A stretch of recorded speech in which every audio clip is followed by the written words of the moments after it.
여러분, 수면제와 불면증 어느 쪽이 더 위험할까요? 잠을 못 자는 것이 몸에 나쁜 건 다 아시죠? 그런데 그 잠을 자려고 드시는 수면제 혹시 지금 드시고 계신 분 계신가요?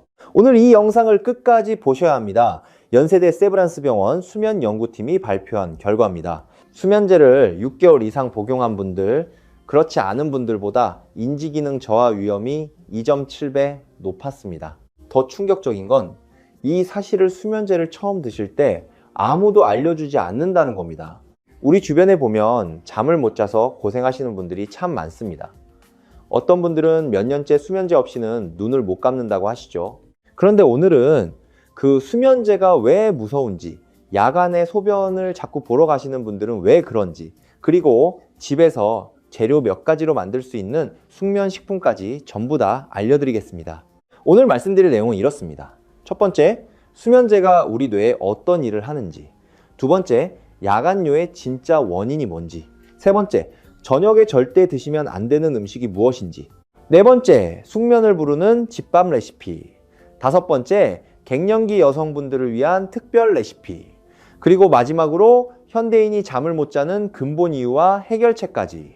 우리 함께 하나하나 꼼꼼하게 알아보겠습니다. 오늘 이 내용들이 여러분과 손주들 곁에서 더 오래 건강하게 지내시는데 큰 도움이 되시길 바랍니다. 그럼 지금 바로 시작하겠습니다. 수면제 정말 괜찮은 걸까요? 어떻게 설명드릴까요? 수면제를 드시는 분들이 처음에는 그냥 잠을 좀 자야겠다, 딱 오늘 하루만이라고 하시는 경우가 많습니다. 그런데 6개월, 1년이 지나도 여전히 손에서 수면제를 놓지 못하고 계신 분들 주변에 한 분쯤은 계시죠. 이 영상을 보고 계신 여러분 중에서도 혹시 지금 수면제를 드시고 계신 분이 있으시다면 오늘 이야기를 정말 귀 기울여 들으셔야 합니다. 수면제에 대한 가장 큰 오해가 있습니다. 수면제를 먹으면 잔다, 잠을 자면 뇌가 쉰다, 뇌가 쉬면 건강해진다는 생각이죠. 하지만 이건 절반만 맞는 이야기입니다. 연세대 세브란스 병원 신경과 연구팀의 연구 결과를 보시면 놀라실 겁니다. 수면제를 복용했을 때 나타나는 잠은 우리가 자연스럽게 자는 잠과 구조가 완전히 다릅니다. 자연수면 중에 우리 뇌는 하루 동안 쌓인 독소를 청소합니다. 아밀로이드라는 물질 들어보셨나요? 이게 바로 치매를 유발하는 물질인데 깊은 자연수면 중에만 제대로 배출됩니다. 그런데 수면제를 먹고 자는 동안에는 이 청소 과정이 제대로 이루어지지 않습니다. 이건 정말 안타깝습니다. 잠을 자려고 먹은 약이 오히려 치매의 씨앗을 심는 셈이 되는 거죠. 잠깐 좀 더 자세히 말씀드릴게요. 자연수면에는 단계가 있습니다. 얕은 잠, 깊은 잠, 그리고 꿈을 꾸는 잠, 이 세 가지가 일정한 리듬으로 반복됩니다. 깊은 잠 단계에서 뇌가 청소를 하고 꿈을 꾸는 단계에서 기억을 정리합니다. 수면제는 이 자연스러운 단계를 망가뜨립니다. 그래서 8시간을 자도 개운하지 않고 일어나도 머리가 멍한 느낌이 드는 겁니다.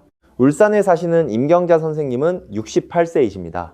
식당을 오랫동안 운영하시다가 퇴직하신 분인데 위장 문제도 있으시고 몇 년 전부터 잠을 통 못 자신다고 병원을 찾으셨습니다. 처음에는 의사 선생님이 가볍게 수면제를 처방해 드렸고 한두 번 드시다 보니 어느새 매일 드시게 됐다고 하십니다. 그런데 1년쯤 지났을 무렵부터 이상한 일이 생겼습니다. 뭔가 까먹는 일이 잦아졌고 집안에서 왜 이 방에 들어왔지 하고 멍하니 서 계시는 일이 생긴 거죠. 검사를 해보니 인지 기능이 떨어져 있었습니다. 수면제를 끊고 생활 습관을 바꾸니 6개월 후에 많이 좋아지셨다고 합니다. 이해되시죠? 수면제가 무조건 나쁘다는 게 아닙니다. 하지만 오랜 기간 의존하는 건 분명히 문제가 있다는 겁니다. 또 하나 말씀드려야 할 게 있습니다. 수면제를 드시고 난 뒤에 몽롱한 상태 경험해 보셨나요? 특히 연세 드신 분들은 이 상태에서 낙상 위험이 엄청나게 높아집니다.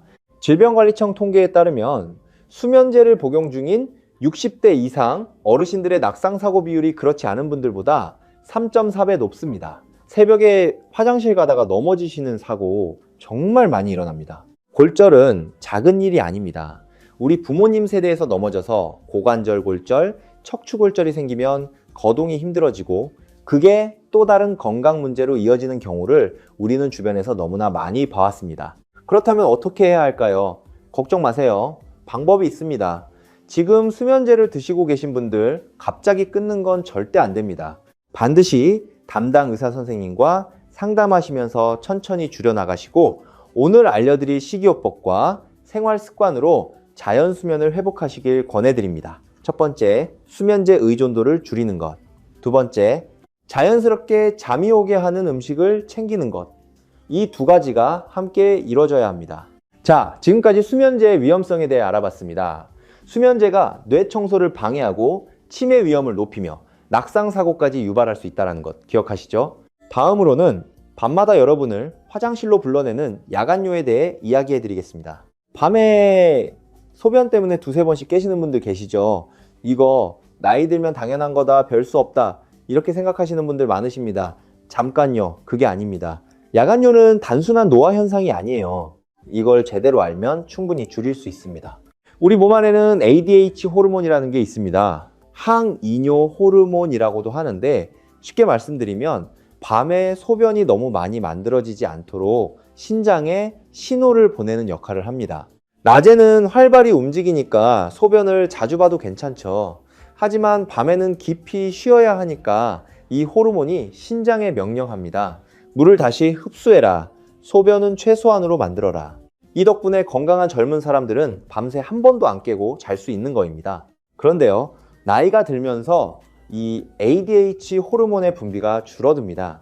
연세대 세브란스 병원 비뇨기과 연구에 따르면 65세 이상에서 ADH 호르몬 분비 능력이 40대에 비해 절반 수준으로 떨어지는 경우가 많습니다. 그러니 밤에도 소변이 계속 만들어지고 자다가 깨게 되는 거죠. 이렇게 말씀드리면 그럼 어쩔 수 없는 거 아닌가요? 하실 분도 계실 겁니다. 그런데 이 전혀 그렇지 않습니다. ADH 호르몬이 줄었더라도 이뇨 작용을 더 촉진시키는 것들을 줄이면 야간요가 훨씬 개선됩니다. 가장 큰 원인이 뭔지 아세요? 첫 번째가 알코올입니다. 우리 세대 어르신들 저녁 식사 때 소주 한 잔, 막걸리 한 잔 하시는 분들 많으시죠? 이 알코올이 이뇨 작용을 강력하게 일으킵니다. 두 번째가 카페인입니다. 저녁에 드시는 커피, 녹차, 홍차 전부 다 이뇨 작용을 합니다. 세 번째가 바로 긴장과 스트레스입니다. 이건 좀 의외죠. 스트레스를 받으면 우리 몸이 긴장 상태를 유지하고 이 상태에서는 ADH 호르몬 기능이 더 떨어집니다. 그렇다면 오늘부터 저녁 6시 이후로는 알코올과 카페인을 피하시고 잠자리에 들기 전에 몸을 이완시키는 습관을 들이세요. 구체적인 방법은 잠시 후에 말씀드리겠습니다. 그리고 또 한 가지 중요한 게 있습니다. 저녁에 수분 섭취량을 조절하셔야 합니다.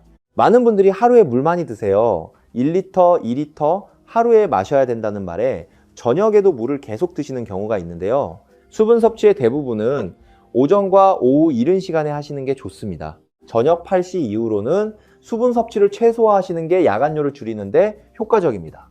자, 야간요의 원인은 ADH 호르몬 감소와 이뇨 작용을 하는 것들의 과다 섭취, 그리고 스트레스, 이 세 가지였습니다. 기억하시죠? 이제 세 번째, 저녁에 절대 드시면 안 되는 음식 이야기를 해드리겠습니다. 여러분, 저녁에 과일 드시는 분 계신가요? 아마 꽤 많은 분들이 저녁에 과일 드실 겁니다. 밥 먹기는 좀 그렇고 가볍게 과일 몇 조각, 이런 분들이요, 과일은 건강에 좋은 거잖아요. 맞죠? 그런데 저는 오늘 이 상식을 정면으로 뒤집어야 할 것 같습니다. 저도 처음에 이걸 알고 정말 놀랐어요. 국립암센터 영양연구팀의 발표에 따르면 저녁 8시 이후에 과일을 섭취하는 것은 수면 건강에 세 가지 방면에서 부정적인 영향을 미친다고 합니다. 첫 번째가 바로 과당입니다. 과일 속의 당은 과당이라고 합니다. 이 과당이 무섭습니다. 우리가 일반적으로 먹는 당은 인슐린의 도움을 받아서 에너지로 쓰이는데 과당은 인슐린 없이 직접 간으로 들어갑니다. 간이 밤새 과당을 처리하느라 쉬지 못합니다. 그 결과 혈당이 롤러코스터처럼 오르내리게 됩니다. 혈당이 급격히 떨어지는 순간 우리 몸은 위기 신호를 받습니다. 그래서 자다가 깨는 겁니다. 아침에 일어나서 공복 혈당을 재어보셨는데 어제 저녁보다 더 높게 나오는 경험 하신 적 있으신가요? 바로 이 때문입니다. 간이 밤새 당을 계속 만들어내서 그런 겁니다. 두 번째 문제가 칼륨입니다. 과일에는 칼륨이 풍부합니다. 칼륨은 건강에 좋은 미네랄이지만 이뇨 작용을 합니다. 나트륨을 몸 밖으로 내보내면서 소변을 촉진시키죠. 야간뇨가 있으신 분들에게는 저녁 과일이 소변을 더 자주 보게 만드는 원인이 됩니다. 세 번째 문제가 체온입니다. 생과일은 대부분 우리 몸을 차게 만듭니다. 잠들기 위해서는 체온이 살짝 올랐다가 서서히 내려가는 과정이 필요한데 찬 과일을 먹으면 이 과정을 방해합니다. 밥은 안 먹어도 과일 없이 못 살아요 하시는 분들 주변에 계시죠? 그런 분들이 오히려 건강 문제를 더 많이 호소하는 경우가 많습니다. 과일은 아침에 혹은 점심 식후에 드시는 게 가장 좋습니다. 저녁에 드시고 싶으시면 생과일 그대로보다는 오늘 알려드릴 숙면 레시피처럼 조리해서 드시는 게 훨씬 낫습니다. 지금까지 세 가지를 말씀드렸습니다. 수면제의 위험성, 야간뇨의 원인, 그리고 저녁 과일이 왜 수면에 나쁜지 이제 본격적으로 좋은 이야기를 해드릴 차례입니다. 숙면을 부르는 집밥 레시피 이제 알려드리겠습니다. 우리가 잠을 자는 것은 단순히 피곤해서 눈을 감는 게 아닙니다. 우리 몸 안에서 멜라토닌이라는 호르몬이 분비돼야 잠이 옵니다. 멜라토닌을 들어보셨나요? 낮에 활발히 활동할 때 만들어지는 세로토닌이라는 행복 호르몬이 밤이 되면 멜라토닌으로 바뀝니다. 그리고 이 세로토닌은 트립토판이라는 아미노산에서 만들어집니다.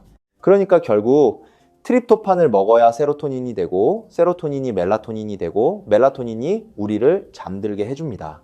이 트립토판이 들어있는 음식이 우리 주변에 의외로 많습니다. 오늘 제가 알려드릴 레시피는 두 가지입니다. 하나는 귀리바나나 호두죽이고 다른 하나는 콩바나나 두유입니다. 재료는 전부 시장이나 마트에서 쉽게 구하실 수 있고 만드는 방법도 아주 간단합니다. 그리고 돈도 별로 안 듭니다. 먼저 귀리바나나 호두죽 레시피입니다. 재료는 귀리두 큰 숟가락, 바나나 1개, 호두 2세 알입니다. 냄비에 물을 충분히 붓고 귀리를 넣어서 10분 정도 끓입니다. 여기에 바나나를 넣고 살짝 더 끓이다가 불을 끄기 직전에 호두를 넣습니다. 따뜻하게 드시면 됩니다. 귀리에는 트립토판이 풍부합니다. 바나나는 어떤 역할을 하냐고요? 바나나가 혈당을 살짝 올려줍니다. 잠들기에 적당한 상태로 만들어주는 거죠. 롤러코스터처럼 급격하게 오르내리는 게 아니라 완만하게 올랐다가 천천히 내려오는 혈당 곡선을 만들어줍니다. 호두는 멜라토닌을 직접 함유하고 있는 몇 안 되는 식품 중 하나입니다. 이 세 가지가 합쳐지면 정말 강력한 숙면 조합이 됩니다. 그리고 이 죽을 따뜻하게 드시면 한 가지 효과가 더 있습니다. 체온을 살짝 올려줘요. 체온이 살짝 오르고 나서 서서히 내려가는 과정이 수면을 유도하는데 아주 효과적입니다. 목욕을 하고 나면 잠이 잘 오는 것과 같은 원리입니다. 여기서 한 가지 보너스를 드리겠습니다. 대추차를 곁들이시면 효과가 더 좋습니다. 대추는 예로부터 신경을 안정시키고 몸을 따뜻하게 하는 식품으로 알려져 있습니다. 우리 할머니, 할아버지께서 드시던 대추차에 이미 지혜가 담겨 있었던 겁니다. 말린 대추 서너 아래 물을 붓고 15분 정도 달이면 따뜻하고 달콤한 대추차가 완성됩니다. 귀리 바나나 호두죽 반그릇에 대추차 한 잔. 이게 오늘 밤 여러분의 숙면을 위한 완벽한 저녁 식사입니다. 잠깐 여기서 중요한 타이밍을 말씀드려야겠습니다. 이 레시피를 드시는 시간은 잠자리에 들기 1시간 반에서 2시간 전이 적당합니다. 너무 일찍 드시면 소화되고 나서 배가 고파질 수 있고 너무 늦게 드시면 소화가 완전히 되지 않아서 오히려 수면을 방해할 수 있습니다. 포항에 사시는 권순애 선생님은 64세이십니다. 꽃집을 운영하시는 분인데 갑상선 수술을 받으신 이후로 잠을 잘 못 주무셨다고 합니다. 한 달간 매일 저녁 귀리 바나나 호두죽을 드시고 대추차를 곁들이셨는데 3주째부터 밤에 깨는 횟수가 줄고 4주째에는 밤새 한 번도 안 깨고 주무셨다고 합니다. 그분 말씀이 이렇게 간단한 방법이 있는 줄 몰랐다고 하셨어요. 그럼 자연스럽게 다음 이야기로 넘어가겠습니다.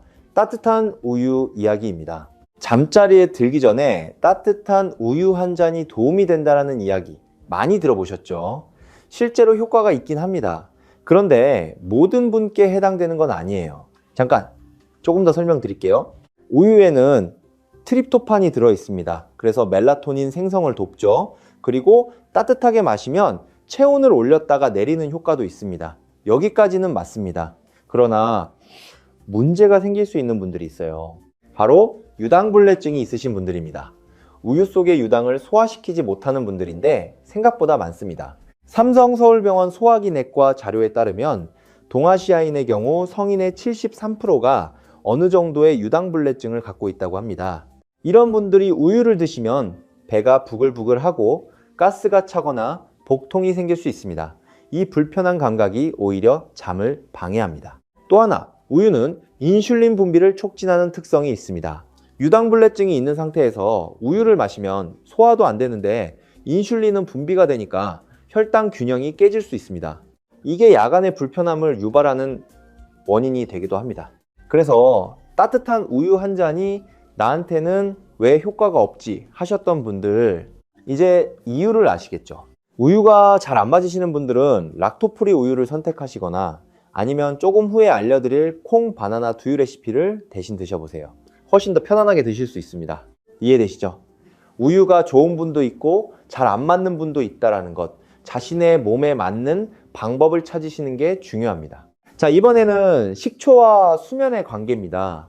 이건 잘 모르시는 분들이 많으실 거예요. 식초가 숙면에 도움이 된다는 사실 알고 계셨나요? 의외죠. 그런데 이유를 들으시면 고개가 끄덕여지실 겁니다. 식초의 가장 중요한 역할 중 하나가 혈당을 안정시키는 겁니다. 앞에서 말씀드렸죠? 혈당이 롤러코스터를 타면 잠을 방해한다고요. 식초는 그 롤러코스터를 완만하게 만들어줍니다. 식사를 하시기 전에 물에 식초를 희석해서 한 잔 드시거나 음식에 식초를 충분히 활용하시면 식후 혈당 급상승을 막아주는 효과가 있습니다. 서울대학교 병원 영양연구팀의 연구에서 식전에 식초 음료를 마신 그룹은 그렇지 않은 그룹보다 식후 혈당 최고치가 23% 낮았습니다. 그리고 식초에는 체온 유지를 돕는 성분도 있습니다. 대사 활동을 활성화해서 몸 안에서 일정한 온기를 유지하게 도와줍니다. 이것도 수면의 질을 높이는 데 기여합니다. 초콩이라는 것을 아시나요? 콩을 식초에 담가 놓은 건데요. 이게 수면에 두 가지 면에서 효과가 있습니다. 콩 속의 트립토판이 멜라토닌 생성을 돕고 식초가 혈당을 안정시킵니다. 집에서 만들어 드실 수 있어요. 검은 콩을 씻어서 물기를 완전히 제거하고 현미식초에 담가 냉장고에 일주일 두면 완성됩니다. 매일 저녁 식후에 15알 정도 드시면 됩니다. 처음에 식초 맛이 익숙하지 않으실 수 있어요. 그런데 사흘쯤 드시다 보면 오히려 그 상큼한 맛을 즐기시게 되는 분들이 많습니다. 자, 이번에는 갱년기를 지나고 계신 여성분들을 위한 특별 이야기입니다. 갱년기 여성분들, 잠을 못 자는 이유가 좀 다릅니다. 단순히 스트레스나 야간뇨 때문만이 아닙니다. 호르몬 변화가 직접적으로 수면에 영향을 미칩니다. 갱년기는 우리 몸이 큰 변화를 겪는 시기입니다. 여성 호르몬인 에스트로겐이 줄어들면서 이게 연쇄적으로 다른 호르몬들에도 영향을 줍니다. 결국 멜라토닌 생성도 줄어들게 됩니다. 잠들기가 어렵고 잠이 들어도 자꾸 깨는 이유가 바로 이겁니다. 그리고 또 하나, 열 분리 현상이 있습니다. 정상적인 상태에서는 우리 몸 전체가 36.5도로 고르게 체온이 유지됩니다. 그런데 호르몬 균형이 깨지면 열이 위로 몰리게 됩니다. 머리와 가슴 쪽은 뜨겁고 발은 차갑고 이런 경험 해보신 적 있으신가요?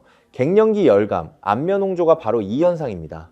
위로 올라간 열이 뇌를 각성 상태로 만들어서 깊은 잠을 방해합니다. 이분들에게는 열을 내려주고 호르몬 균형을 도와주는 음식이 필요합니다. 그래서 제가 추천드리는 게 콩, 바나나, 두유입니다. 콩에는 식물성 에스트로겐인 이소플라본이 들어있습니다. 이게 우리 몸 안에서 여성 호르몬처럼 작용해 줍니다. 호르몬 불균형을 어느 정도 보완해 주는 거죠. 바나나는 트립토판을 공급해서 세로토닌과 멜라토닌 생성을 돕습니다. 여기에 호두를 더하면 멜라토닌을 직접 보충해 줍니다. 만드는 방법은 간단합니다. 검은 콩이나 흰 콩을 하룻밤 불려서 익히고 바나나 반 개와 함께 믹서에 갑니다. 여기에 뜨거운 물을 부어서 따뜻하게 드시면 됩니다. 마지막에 호두 한두 알을 넣으시면 더욱 좋습니다.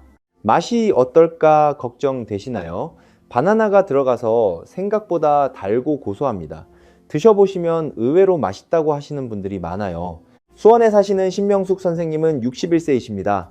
갱년기 증상으로 정말 고생을 많이 하셨다고 합니다.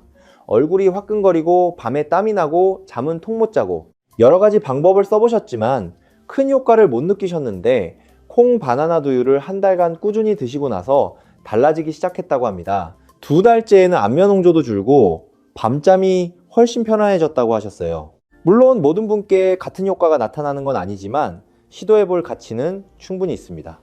자, 갱년기 불면에는 콩바나나 두유 기억하시죠? 이제 다음으로 넘어가겠습니다. 여러분, 소금과 수면 관계가 있다고 하면 믿으시겠어요? 이건 정말 의외의 이야기입니다. 나트륨 소금 하면 혈압 생각하시죠? 그런데 나트륨은 혈압만 조절하는 게 아닙니다. 전해질 균형, 삼투압 조절, 체온 유지, 그리고 신경 안정까지 나트륨이 우리 몸에서 하는 일이 참 많습니다. 저염식을 엄격하게 지키시는 분들 중에 오히려 신경이 더 예민해지고 잠을 못 주무신다라고 하시는 분들이 있습니다. 나트륨이 부족하면 신경 안정이 안 됩니다. 잠을 자려면 부교감 신경이 활성화되어야 하는데 나트륨이 부족하면 이게 제대로 안 됩니다. 물론 나트륨을 너무 많이 먹는 것도 문제입니다. 과잉도 안 되고 부족도 안 됩니다. 균형이 중요한 거예요.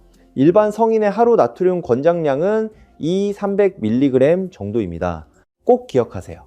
고혈압이 있으신 분들은 반드시 담당 의사 선생님과 상담하시고 저염 식단이 필요한 분들은 의사 지시를 따르셔야 합니다. 그러나 혈압이 특별히 높지 않으신데도 과도하게 소금을 제한하시는 분들은 적절한 소금 섭취가 오히려 수면에 도움이 될 수 있다는 점을 기억하시면 좋겠습니다. 우리가 젊었을 때는 자연스럽게 국에 간을 해서 먹었고 김치찌개에 밥 한 공기씩 먹으면서도 지금보다 훨씬 잘 잤던 기억이 있지 않으신가요? 그게 다 이유가 있었던 겁니다. 우리 전통 식단에는 이미 몸에 좋은 지혜가 담겨 있었어요. 이번에는 생체시계 이야기를 해드리겠습니다. 현대인들이 잠을 못 자는 가장 큰 원인 중 하나가 바로 생체시계가 망가진 겁니다. 서카디안 리듬이라는 말을 들어보셨나요? 우리 몸에는 24시간 주기로 작동하는 내부 시계가 있습니다.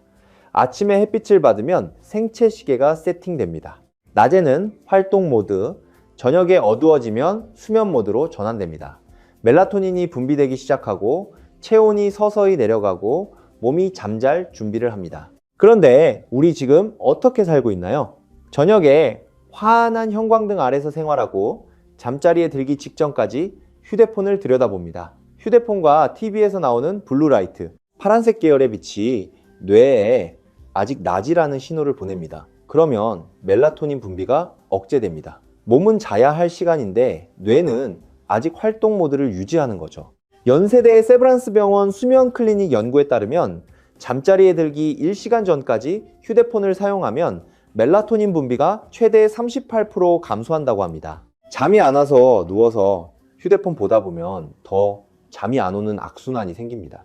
그럼 어떻게 해야 할까요? 2가지를 기억하세요. 첫째, 취침 1시간 전부터 휴대폰과 TV를 끄고 조명을 어둡게 합니다. 둘째, 아침에 일어나자마자 커튼을 열고 햇빛을 받으세요. 5분이면 충분합니다. 아침 햇빛이 생체 시계를 리셋시켜 줍니다. 이 습관 하나만으로도 수면의 질이 달라지는 분들이 많습니다. 그리고 또 하나, 취침 시간을 일정하게 유지하는 게 중요합니다. 주말에도 같은 시간에 자고 일어나는 것이 생체 시계를 안정시키는 가장 좋은 방법입니다. 우리 세대 자식 키울 때는 잠 잘 시간도 없이 바쁘게 사셨죠. 이제 은퇴하셨거나 여유가 생기셨다면 규칙적인 수면 스케줄을 지키는 게 건강을 지키는 가장 기본적인 방법입니다. 지금까지 말씀드린 것들을 한번 되짚어 보겠습니다. 수면제 위험, 야간요 원인, 저녁 과일 문제, 숙면 레시피, 갱년기 대처법, 소금과 수면, 생체 시계까지. 이제 마지막으로 가장 중요한 이야기를 해드리겠습니다. 잠이 잘 안 오는 근본적인 이유는 무엇일까요? 어떻게 말씀드릴까요? 한마디로 표현하면 몸이 아직 긴장 상태에서 벗어나지 못하는 겁니다. 우리 몸에는 교감신경과 부교감신경이 있습니다. 교감신경은 활동할 때, 긴장할 때, 싸우거나 도망칠 때 활성화됩니다. 부교감신경은 쉬고 소화하고 회복할 때 활성화됩니다. 잠은 부교감신경이 활성화돼야 옵니다. 그런데 현대인들은 저녁이 돼도 교감신경이 활성화된 상태를 유지합니다. 뉴스를 보면서 걱정하고 가족 문제, 건강 걱정, 경제 걱정 이런 것들이 계속 교감신경을 자극합니다. 어떤 분은 잘 때 심각한 일들을 혼자 곱씹으시는 분도 계세요. 그러면 더 잠을 못 자게 됩니다. 잘못하면 밤새 그 생각에 빠져버리는 거죠. 부교감신경을 활성화시키는 가장 간단한 방법이 있습니다. 바로 복식 호흡입니다. 코로 4초간 들이쉬고 잠깐 2초 멈추고 입으로 8초간 천천히 내뱉는 겁니다. 이걸 10회만 반복하시면 실제로 심박수가 내려가고 몸이 이완됩니다. 자리에 누워서 하시면 됩니다. 비용은 0원이고 특별한 장비도 없습니다. 집에서 바로 오늘 밤부터 하실 수 있어요. 또 하나가 따뜻한 족욕입니다. 자기 전 15분 정도 따뜻한 물에 발을 담그세요. 발이 따뜻해지면서 혈액순환이 촉진되고 열이 발 쪽으로 분산되면서 위로 몰렸던 열이 내려옵니다. 갱년기 여성분들의 안면 홍조에도 도움이 됩니다. 우리 어머니 세대에서 발 씻고 자면 잠이 잘 온다는 말씀을 많이 하셨죠. 경험에서 나온 지혜입니다. 그리고 낮 동안에 적당한 활동을 하시는 것도 중요합니다. 너무 격한 운동은 오히려 교감신경을 자극하지만 가벼운 걷기나 스트레칭은 저녁에 부교감신경이 활성화되는 것을 도와줍니다. 매일 30분 정도 낮에 햇빛 아래서 걸으시면 비타민 D도 보충되고 생체시계도 조절되고 저녁에 잠도 더 잘 옵니다. 전주에 사시는 윤정희 선생님은 65세이십니다. 남편분이 건강이 안 좋으셔서 간병을 하시면서 엄청난 스트레스를 받으셨고 불면증이 생겼습니다. 약은 드시기 싫으셔서 여러 방법을 찾으셨는데 저녁 식사 후 귀리바나나 호두죽을 드시고 자기 전 복식 호흡 10회, 족욕 15분 이 세 가지를 2주간 꾸준히 하셨습니다. 2주 후에 잠드는 시간이 1시간 가까이 줄었고 밤에 깨는 횟수도 눈에 띄게 줄었다고 합니다. 복잡하고 비싼 방법이 아니었습니다. 일상에서 할 수 있는 작은 습관들이었죠. 이해되시죠? 잠은 억지로 자려고 할수록 안 옵니다. 몸이 스스로 잠들 수 있는 환경을 만들어주는 것이 핵심입니다. 자, 이제 오늘 배운 내용들을 정리해 드리겠습니다. 기억하세요. 딱 10가지입니다. 첫 번째, 수면제는 장기 복용 시 인지기능 저하와 낙상 위험을 높입니다. 지금 드시고 계신 분들은 의사 선생님과 상담하셔서 천천히 줄여나가세요. 두 번째, 야간류의 주요 원인은 ADH 호르몬 감소입니다. 저녁 6시 이후로 알코올과 카페인을 끊고 저녁 8시 이후로는 수분 섭취를 줄이세요. 세 번째, 저녁에 생과일은 피하세요. 과당이 간을 혹사시키고 칼륨이 이뇨를 촉진하며 혈당 롤러코스터를 만들어 수면을 방해합니다. 네 번째, 귀리바나나 호두죽을 취침 1시간 반에서 2시간 전에 드세요. 트립토판, 멜라토닌이 풍부하고 혈당을 안정시켜줍니다. 대추차를 곁들이시면 더욱 좋습니다. 다섯 번째, 따뜻한 우유는 잘 맞는 분들에게는 효과가 있지만 유당불내증 있으신 분들은 오히려 역효과가 날 수 있습니다. 대신 콩, 바나나, 두유를 드셔보세요. 여섯 번째, 식초를 활용하세요. 식전에 희석식초 음료를 드시거나 초콩을 만들어 드시면 혈당 안정과 함께 수면질이 높아집니다. 일곱 번째, 갱년기 여성분들은 콩, 바나나, 두유를 저녁에 따뜻하게 드세요. 이소플라본이 호르몬 균형을 돕고 트립토판이 멜라토닌 생성을 촉진합니다. 여덟 번째, 적절한 소금 섭취가 신경 안정에 도움이 됩니다. 과도한 저염식이 오히려 수면을 방해할 수 있으니 혈압 문제가 없으신 분들은 균형 있는 나트륨 섭취를 유지하세요. 아홉 번째, 생체 시계를 지키세요. 취침 1시간 전 휴대폰을 끄고 아침에 햇빛을 받고 매일 같은 시간에 자고 일어나는 규칙적인 수면 스케줄을 유지하세요. 열 번째, 부교감신경을 활성화하세요. 복식 호흡 10회, 따뜻한 족욕 15분. 이 두 가지를 매일 밤 하시면 몸이 자연스럽게 수면 모드로 전환됩니다. 이 10가지 전부 다 하시려면 좀 부담스러우실 수 있어요. 그렇다면 오늘 바로 딱 3가지만 시작해 보세요. 귀리바나나 호두죽 만들기, 취침 전 복식 호흡 10회, 그리고 저녁 6시 이후 카페인 끊기. 이 3가지부터 시작하시면 일주일 안에 수면의 질이 달라지시는 걸 느끼실 겁니다. 우리가 젊었을 때는 뼈 빠지게 일하면서도 잘 주무셨잖아요. 그건 몸이 건강했기 때문만이 아닙니다. 그때는 생체 리듬을 따라 살았기 때문입니다. 해가 지면 자고 해가 뜨면 일어나고 먹는 것도 자연스러운 것들이었고 우리 몸이 원하는 것을 해줬던 거예요. 이제 그 지혜를 다시 가져오시는 겁니다. 우리 세대분들 자식 키우느라 얼마나 고생하셨습니까? 내 건강은 뒤로 하고 가족을 위해서 살아오셨죠? 이제는 우리 차례입니다. 손주들과 더 오래 건강하게 함께 하시려면 지금 이 순간부터 내 건강을 챙기셔야 합니다. 좋은 잠 한번 자는 것이 보약 10첩보다 낫습니다. 오늘 말씀드린 방법들 전부 집에서 돈 들이지 않고 지금 바로 시작하실 수 있는 것들입니다. 복잡하지 않습니다. 여러분도 충분히 하실 수 있습니다. 오늘 이 영상이 도움이 되셨다면 좋아요와 구독 부탁드립니다. 잠 못 자서 고생하시는 분들께 이 영상을 공유해 주시면 더 많은 분들이 건강해질 수 있습니다. 다음에도 여러분의 건강에 도움이 되는 좋은 정보로 찾아뵙겠습니다. 건강 지키시고 행복하세요.